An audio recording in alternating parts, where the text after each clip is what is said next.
Assalamualaikum warahmatullahi wabarakatuh. Selamat pagi anak-anak. Pada pagi hari ini berjumpa lagi bersama dengan saya, Pak Riki. saya, Bu Nuri, dan saya, Bu Resti. Kita akan membimbing kalian pembelajaran dalam jaringan daring. Setiap pagi kita harus Semangat! tepuk PPK. Religius, nasionalis, mandiri, gotong royong, integritas. Sebelum belajar, kita berdoa dulu yuk. Mari bersama-sama membaca basmalah. Bismillahirrahmanirrahim. Setelah berdoa, mari kita simak pantun berikut.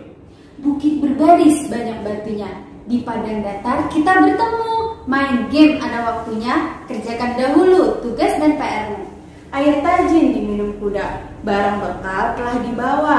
Siapa yang rajin belajar di waktu muda akan bahagia di waktu tua. Buat apa hati kesal? Lebih baik memaafkan. Sudah banyak orang yang menyesal akibat bermalas-malasan. Selamat menyaksikan video pembelajaran hari ini. Assalamualaikum warahmatullahi wabarakatuh. Subhanallah. Halo anak-anak, apa kabar? Sehat semuanya ya. Semoga kalian dalam keadaan sehat, kita semua dalam keadaan sehat, dan semuanya sehat walafiat. Amin ya robbal alamin. Baik anak-anak, alhamdulillah kita sekarang sudah masuk tema 5, subtema 4 nih di pembelajaran 1 dan 2. Pastinya tema 5 ini mengenai pengalamanku, namun karena subtema 4 jadi pengalamanku di tempat wisata. Baik anak-anak, sebelumnya Bapak ucapkan terima kasih kepada ayah dan bunda yang telah mendukung pembelajaran dalam jaringan ini. Semoga kita dapat menghadapi wabah ini dengan penuh semangat, sehat semuanya, dan pastinya kita minta sama Allah. Allahul kafi, Rabbunal kafi. Allah, cukupkanlah wabah ini sampai sini aja. Udah, jangan sampai berbulan-bulan lagi, bahkan ada bertahun-tahun, jangan, nauzubillah. Cukupkan. Semoga kita bisa normal pembelajarannya, bisa ketemu lagi di sekolah. Namun karena ini masih PSBB ketat, jadi kita tetap di rumah. Semoga dengan kita mematuhi protokol kesehatan, belajar di rumah, dan juga menjaga kesehatan, semoga kita terbebas dari wabah dan terputuslah mata rantai COVID ini. Amin ya robbal alamin. Baik anak-anak sekalian, kita mulai ya. Oke, bismillahirrahmanirrahim. Pada pembelajaran kali ini kita memiliki tujuan pembelajaran pastinya. Ya, tujuan pembelajarannya adalah menemukan kosakata baru dalam puisi, membaca puisi. Nah, kenapa diulang-ulang kita membaca puisi lagi? Biar kita lebih lebih mantap lagi, lebih menjiwai lagi dalam membaca puisi dan banyak berlatih. Insya Allah kita akan terbiasa. Ingat, bisa karena biasa. Nah, selanjutnya yang ketiga dari tujuan pembelajaran kali ini adalah membuat karya hiasan dengan bahan bekas. Dan yang keempat, menghitung panjang dengan satuan panjang. Ya, dan yang kelima, menunjukkan contoh perilaku sesuai sila keempat Pancasila. Dan yang keenam, mempraktikkan gerak kapal terbang. Weh, seru nih tujuan pembelajaran kali ini anak-anak. Baik, are you ready? Baik, sebelumnya tepuk semangat. Semangat. Kalian luar biasa. Baik anak-anak, oke. Sekarang silakan dibuka bukunya halaman 151. Oke, sudah siap? Sudah ketemu? Oke, baik. Mari kita membaca puisi dengan indah, ya, dengan indah, ya. Oke. Oke, seperti inilah gunung ya. Ini judulnya karya Nunik. Bisa semuanya perhatikan. Setelah memperhatikan, kalian bisa nanti mencobanya masing-masing di rumah. Inilah gunung karya Nunik. Daun-daun hijau selalu menyelimutimu sejak dulu dan akan tetap seperti itu. Engkau yang tegap berdiri kuat seperti batu adalah gunung menjulang tinggi membiru. Keindahan gunung tak pernah bisa diucap. Laksana permata di tempat rindang dan senyap. Indah dan selalu kuat tanpa meratap. Oh gunung, engkau menjulang tinggi nan hebat. Subhanallah. Bisa ya? Iya. Jadi kalian terus berlatih agar terbiasa dan menjiwai ya, dan pakai ekspresinya, mimiknya juga. Jadi daun-daun hijau selalu menyelimutimu. Subhanallah. Ya gunung kan pasti ada pepohonan ya. Pohon itu ada daunnya dan diselimuti tuh, menyelimutimu sejak dulu dan akan tetap seperti itu. Subhanallah. Oke anak-anak, bisa ya, bisa mencobanya ya. Oke, Bapak harap kalian bisa dan yakin pasti bisa, karena sudah kelas 2, minimal kalian sudah bisa baca ya. Sekali-sekali kalian menghayati, bahkan berkali-kali kalian menghayatinya. Jadilah kalian seorang puisi yang hebat, pembaca puisi yang hebat. Oke, amin ya robbal alamin. Baik anak-anak, yuk mari kita mulai membaca puisi. Perhatikan baik-baik ya nak.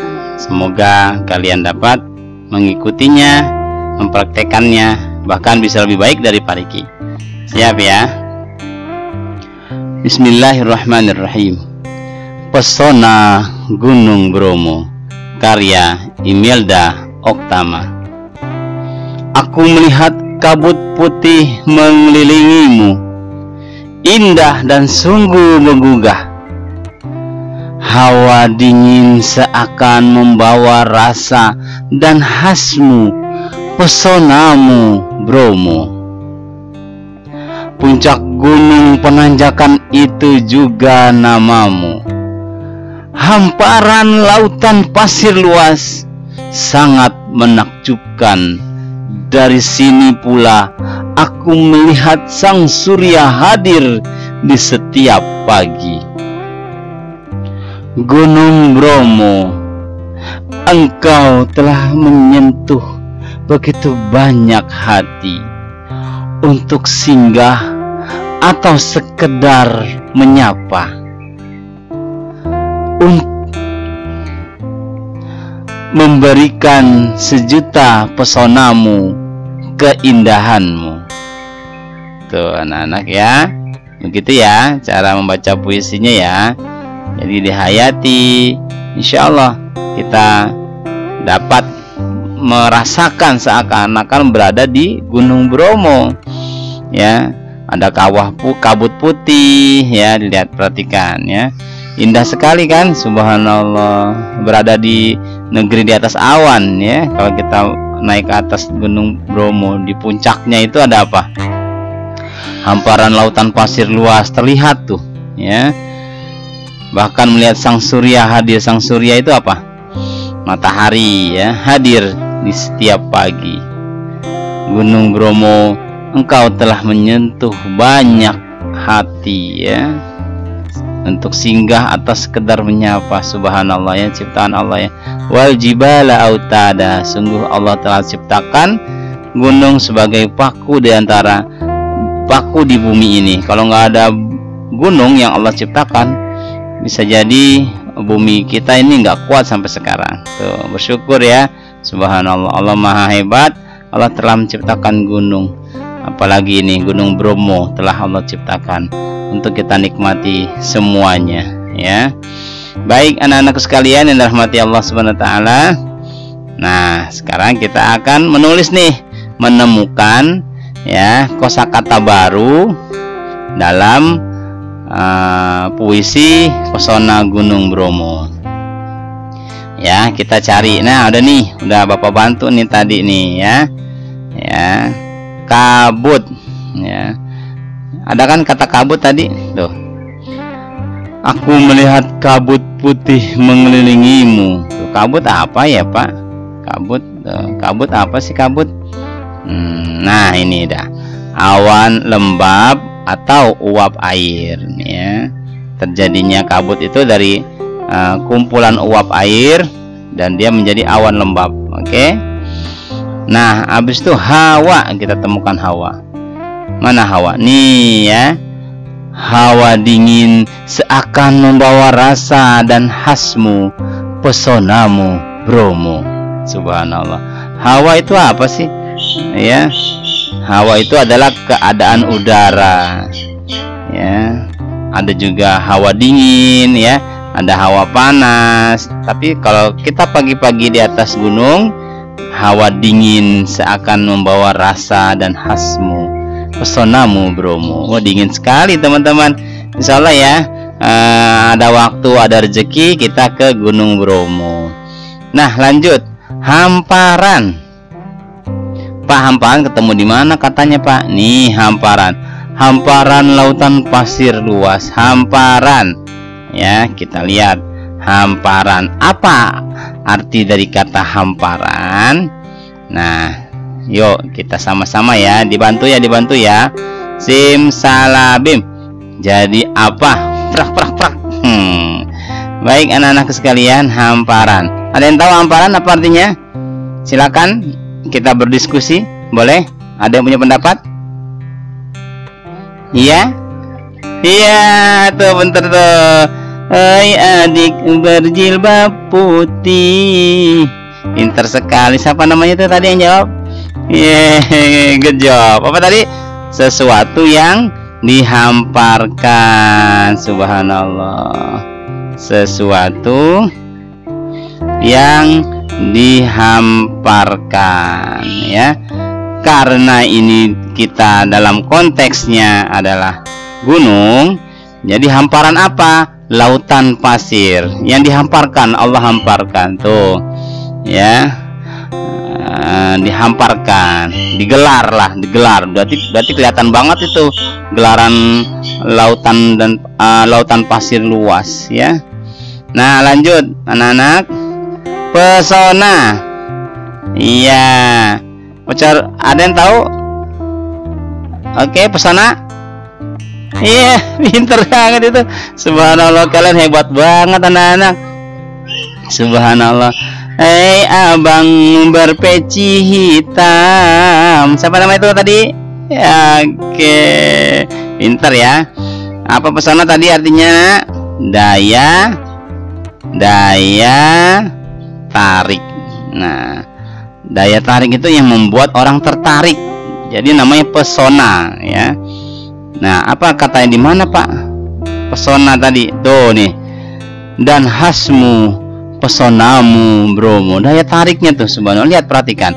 Daya tariknya apa? Yang bikin kita menarik apa sih? Awan, ya, kabut putihnya. Apalagi tadi? Hamparan laut pasir, ya, lautan pasir, ya.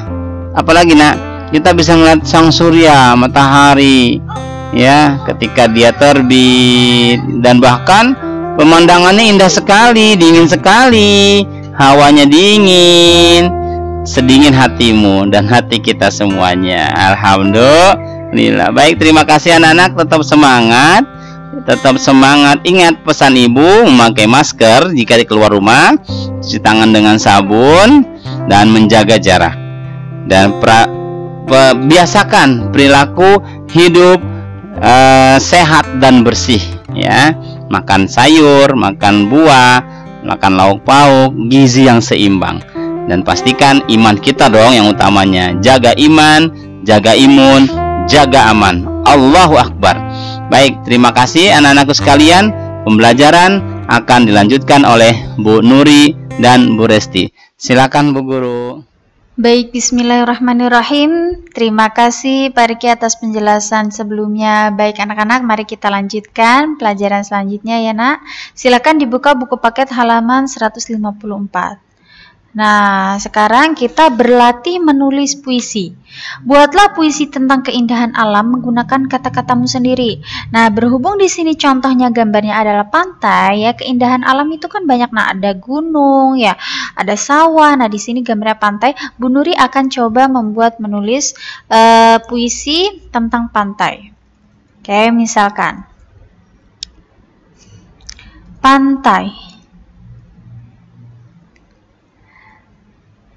Cara membuat puisi itu seperti apa sih Bu Nuri? Perhatikan. Yang perlu kalian ketahui adalah kalian gambarkan dulu nak, di pantai itu ada apa saja sih? Nah, pasti kalian semua sudah pernah ke pantai kan? Nggak mungkin kalau belum pernah. Pantai yang dekat rumah kita di sini mana? Pantai Ancol. Ya nggak usah jauh-jauh, di sini juga ada.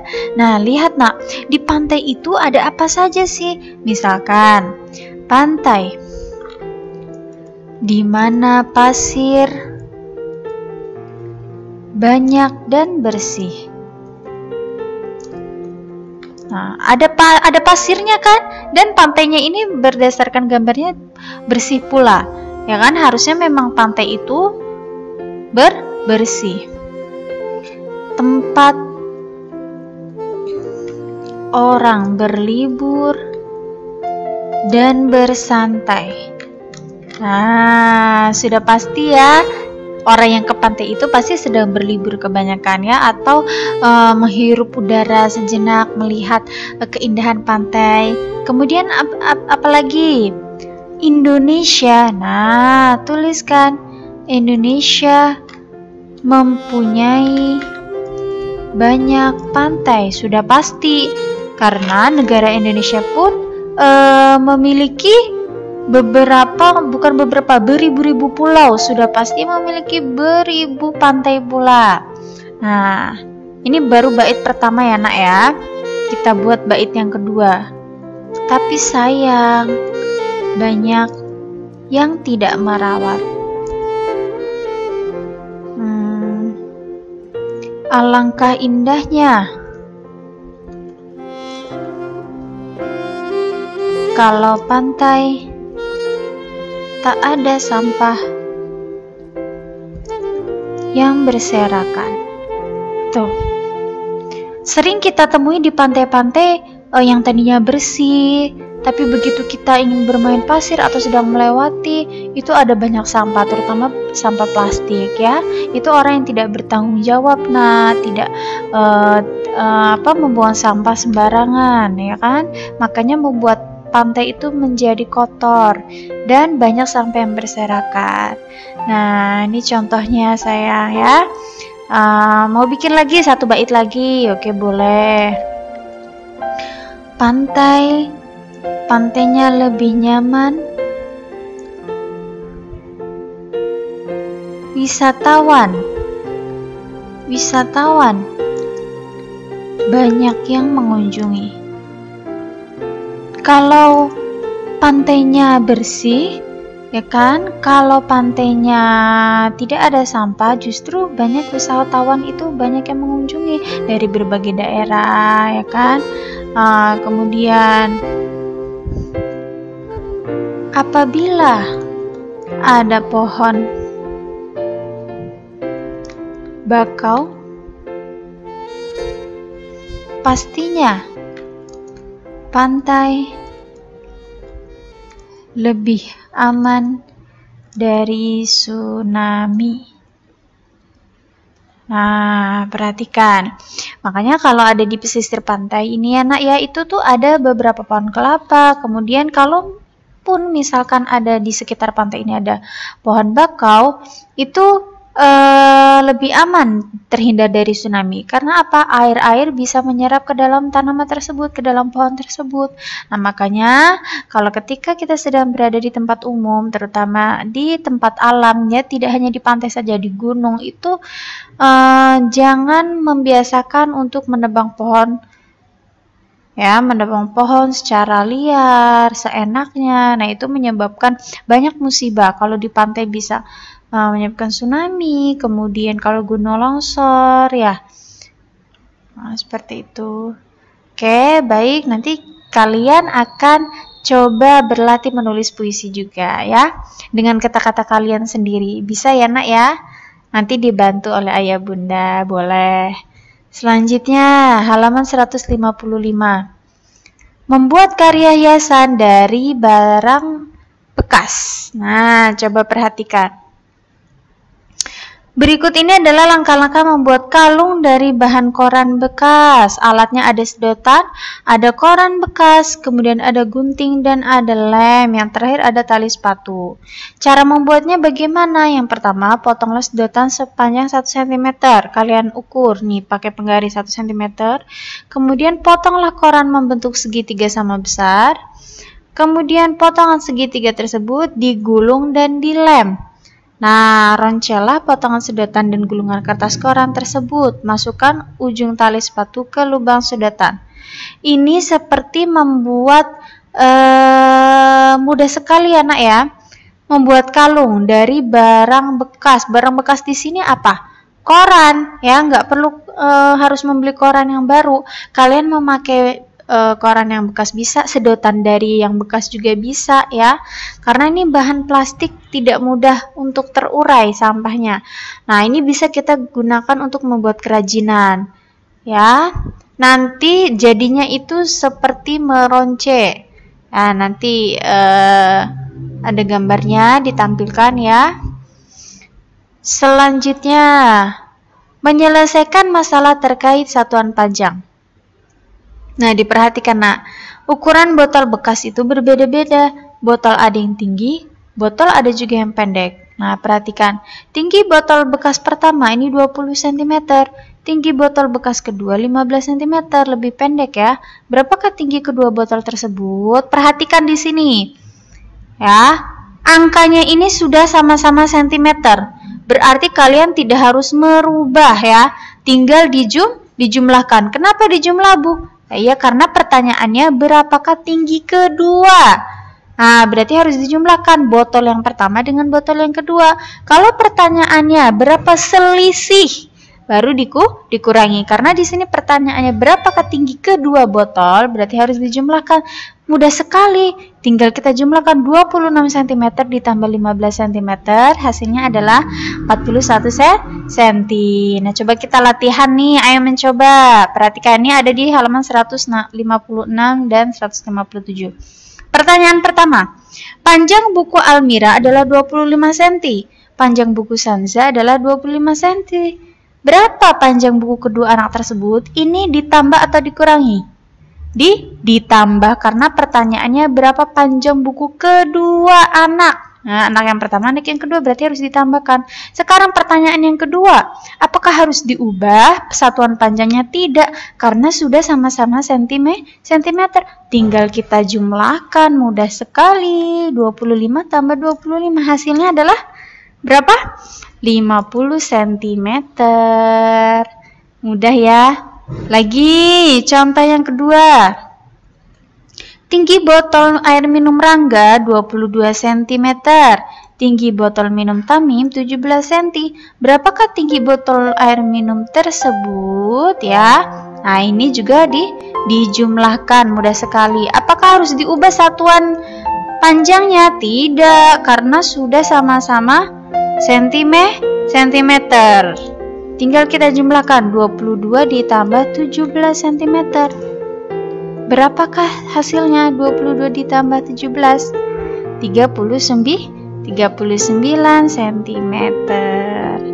Alhamdulillah, mudah sekali. Oke, nah sekarang membiasakan berperilaku sesuai dengan sila keempat. Sudah kita ketahui, ya, Nak, sila keempat itu contohnya apa sih? Bermusyawarah, pemilihan, ya kan, pemilihan ketua kelas, pemilihan kepala sekolah, misalkan pemilihan ketua RT, apapun itu. Nah, sekarang kita juga harus pula membiasakan perilaku sila keempat. Nah, ini contohnya nih, Nah, di sini ada teks. Liburan sekolah telah tiba. Made bersama keluarganya berlibur ke rumah neneknya di Tabanan, Bali. Mereka berkunjung ke Danau Batur. Made mengajak kakaknya Wayan untuk naik perahu ke tengah danau. Wayan tidak mau menuruti ajakan Made. Ia menasehati Made untuk bertanya dahulu kepada orang tuanya. Sikap Wayan sesuai dengan salah satu sila Pancasila. Sesuai dengan sila berapakah sikap yang ditunjukkan Wayan? Nah, perhatikan percakapan ini. Ayo Kak Wayan, kita naik perahu itu yuk. Sebentar Dek, kita harus minta izin dahulu kepada ibu dan bapak. Nah, meminta izin juga merupakan contoh dari sila keempat. Karena apa? Perhatikan, kalian tidak boleh mengambil keputusan sendiri ketika di rumah atau saat bepergian bersama keluarga. Semua hal harus dimusyawarahkan dengan orang tua. Kalian mau pergi kemana, mau main apa? Karena ketika bepergian, kalian kan tidak tahu tempat atau tidak tahu ini nak. Kalau misalkan tiba-tiba kalian diculik kan, auzubillah ya. Berarti apa? Mau bermain pun juga harus izin. Mau keluar pun harus izin, apalagi ketika bepergian. Pengambilan keputusan dengan musyawarah merupakan salah satu bentuk pengamalan Pancasila keempat. Ya, benar sekali. Ya, begitu kalian di rumah harus selalu meminta izin kepada kedua orang tua. Ya, karena hak orang tua nih yang menentukan mengambil keputusan nih. Tapi kalian boleh bermusyawarah sama ayah bunda. Misalkan, ya aku ingin pergi ke ini rumah teman naik sepeda, boleh tidak ya? Nanti aku akan pulang sebelum jam 3 sore deh gitu. Misalkan kalau ayah bunda membolehkan silahkan, atau harus ditemani ya.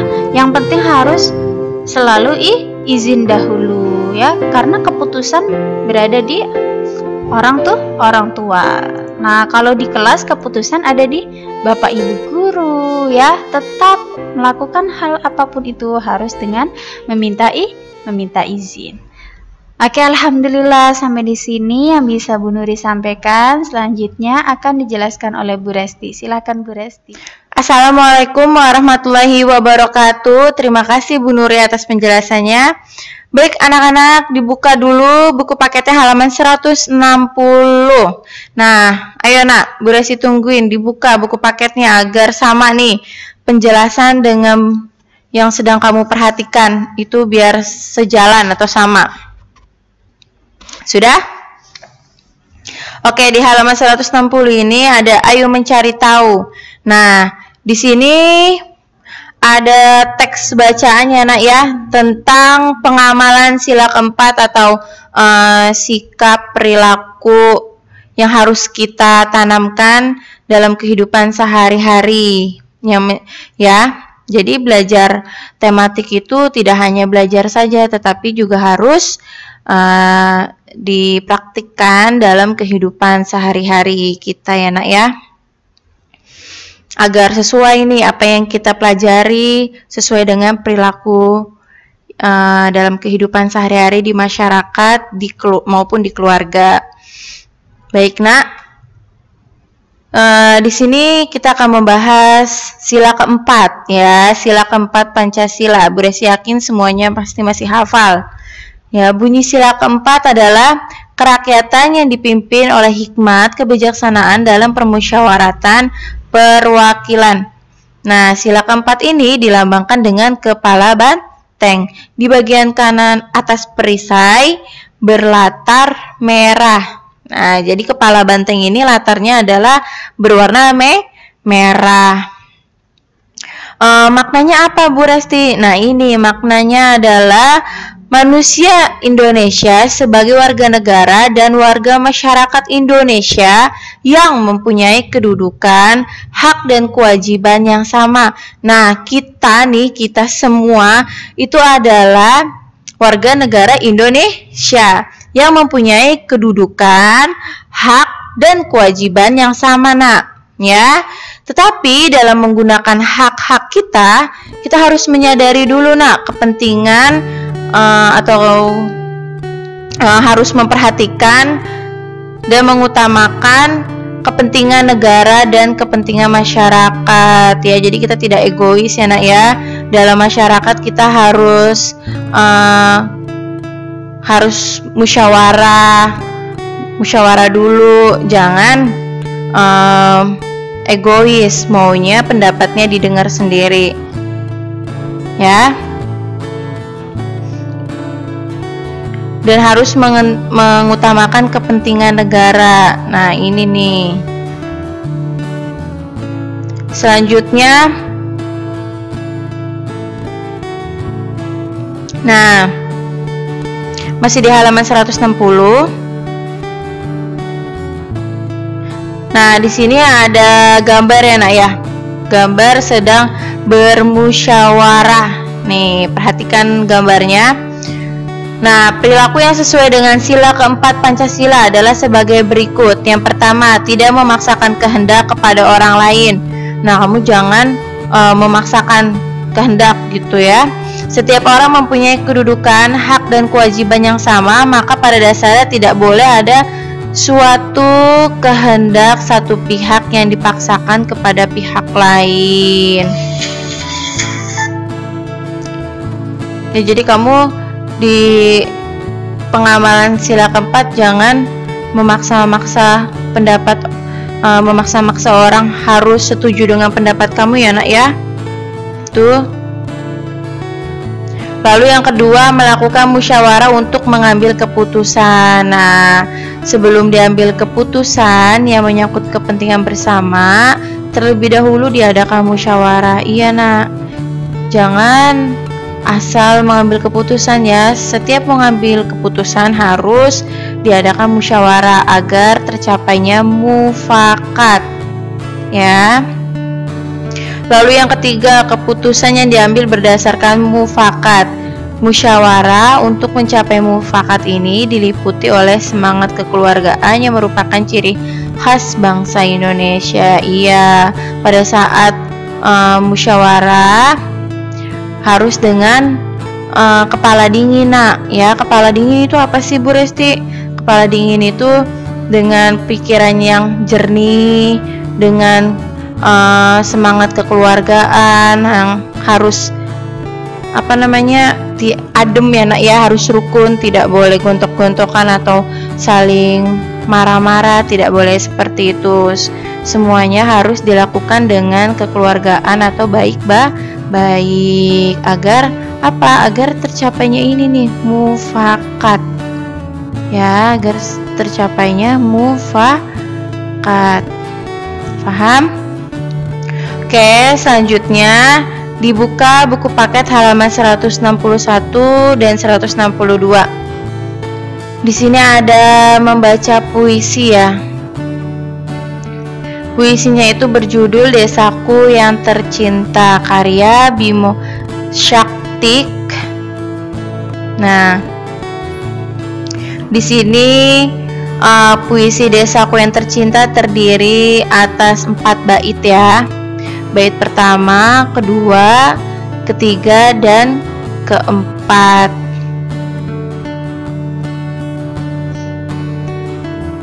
Oke, Bu Resti akan membacakan puisi tentang Desaku yang Tercinta. Lihatlah hijau dedaunan merebak di desaku. Lihatlah pohon-pohon rindang menyejukkan hati. Lihatlah ladang padiku yang luas hijau. Lihatlah kekayaan atas desaku tercinta. Rempah-rempah melimpah ruah, subur atas tanah desaku. Subur dan makmur desaku, harum dan mewangi tanah desaku. Segar alami suasana di desaku. Air mengalir dari hulu mata air yang jernih. Ikan-ikan berenang terlihat jelas. Burung-burung berterbangan bebas bernyanyi merdu. Semilir angin berhembus bagai seruling yang mendayu-dayu. Desaku indah dan kaya, gemah ripah lojenawi. Indah di mata, sejuk di hati. Desaku yang kucinta. Oke nak,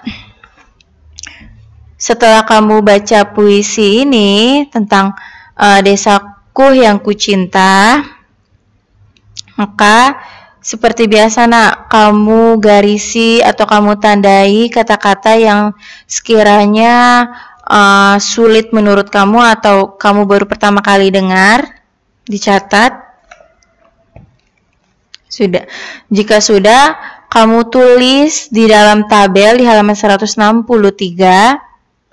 dan kamu cari nak maknanya atau artinya, boleh di kamus bahasa Indonesia. Kalau misalkan kamu tidak punya kamus bahasa Indonesia, bisa kamu cari juga di Google ya. Nah, yang pertama desa, kata desa. Kata desa ini memiliki arti wilayah yang dihuni sejumlah keluarga ya. Lalu yang kedua ada kata segar. Segar ini memiliki arti nyaman, sehat ya. Lalu yang ketiga ada kata harum. Apa sih harum? Nah, harum ini artinya adalah wangi, sedap. Nah, lalu ketika kamu sudah mengetahui artinya, di bawahnya kamu diminta untuk menulis kalimat sederhana dari kata-kata yang di atas nak. Ya. Buatlah kalimat sederhana menggunakan kata-kata di atas. Nih, dibaca perintahnya. Yang pertama, kata di atas itu dari kata desa. Nah, kalimatnya adalah semua warga desa Sukamaju sangat ramah dan kekeluargaan. Nah, jika kamu mempunyai ide atau ingin membuat kata-kata desa dengan kalimat kamu sendiri, gak apa-apa nak. Dipersilakan. Lalu yang kedua dari kata segar. Ya, segar.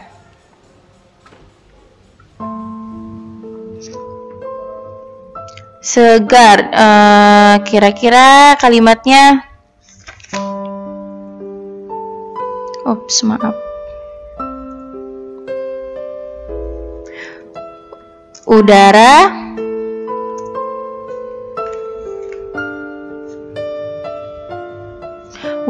di desaku sangat segar dan asri. Boleh seperti itu ya nak ya. Lalu yang ketiga, kata harum. Harum. Nama sekolahku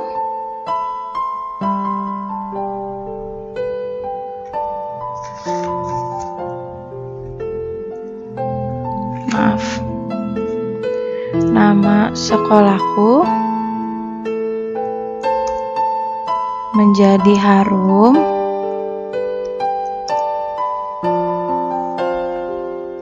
sejak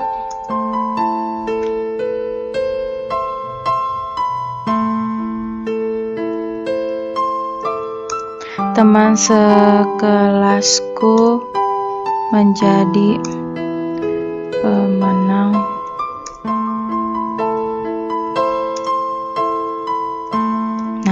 seperti ini ya nak ya.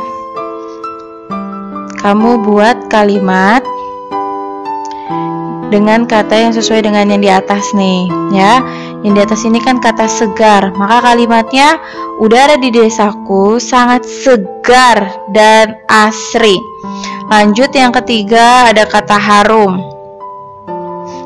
Ada kata harum, maka kalimatnya nama sekolahku menjadi harum sejak teman sekelasku menjadi pemenang lomba pidato. Ya.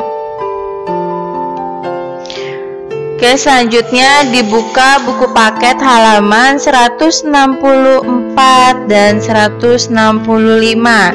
Di halaman 164 kita akan belajar tentang gerakan sikap kapal terbang.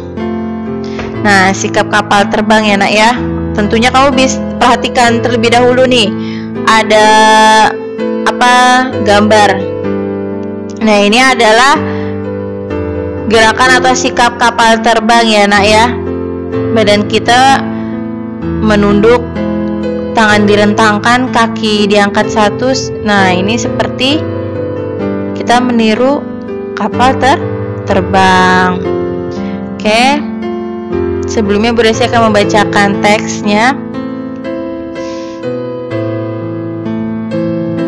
Ayo kita berlatih gerak keseimbangan. Mulailah dengan lari keliling halaman. Kemudian lanjutkan dengan senam pemanasan. Latihan pertama adalah variasi berdiri satu kaki. Nah, ini adalah variasi berdiri satu kaki. Kakinya diangkat satu. Berdirilah dengan bertumpu pada satu kaki. Nah, ayo anak-anak semuanya berdiri ya. Dan kakinya diangkat satu. Sudah? Pinter. Angkatlah kaki yang lain dengan menekuk ke depan dan ke belakang. Angkatlah kaki yang lain dengan menekuk ke depan dan ke belakang. Lakukan gerakan dengan kaki tumpu bergantian. Ayo nak. Sudah? Nah, selanjutnya dengan sikap kapal terbang. Tetaplah berdiri dengan satu kaki. Condongkan badan lurus ke depan. Nah, kakinya masih kamu angkat ya nak, tapi badannya diluruskan, agak menunduk.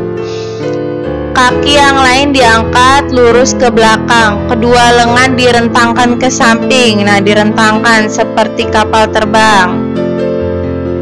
Jagalah keseimbangan, jangan sampai terjatuh. Lakukan dengan kaki tumpu bergantian. Nah, kamu terserah.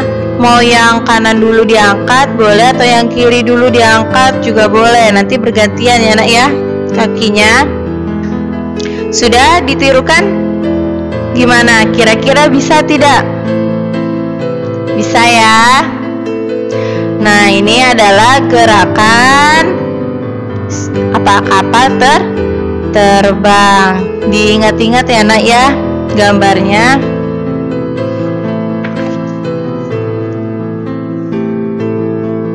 Mudah ya.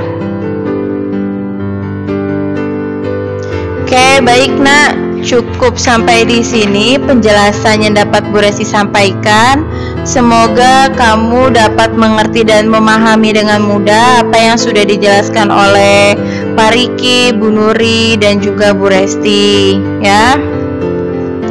Jika ada yang belum kamu pahami, kamu boleh menanyakan kepada Pak Riki, Bu Nuri, ataupun Bu Resti ya nak ya. Itu saja. Wassalamualaikum warahmatullahi wabarakatuh. Sampai ketemu besok. Semoga sehat terus ya nak ya.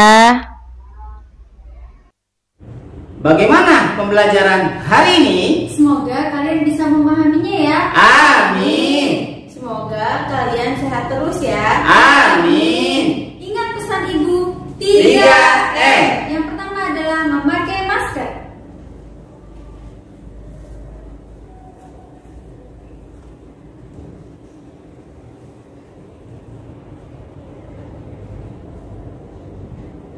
Yang kedua, mencuci tangan dengan sabun.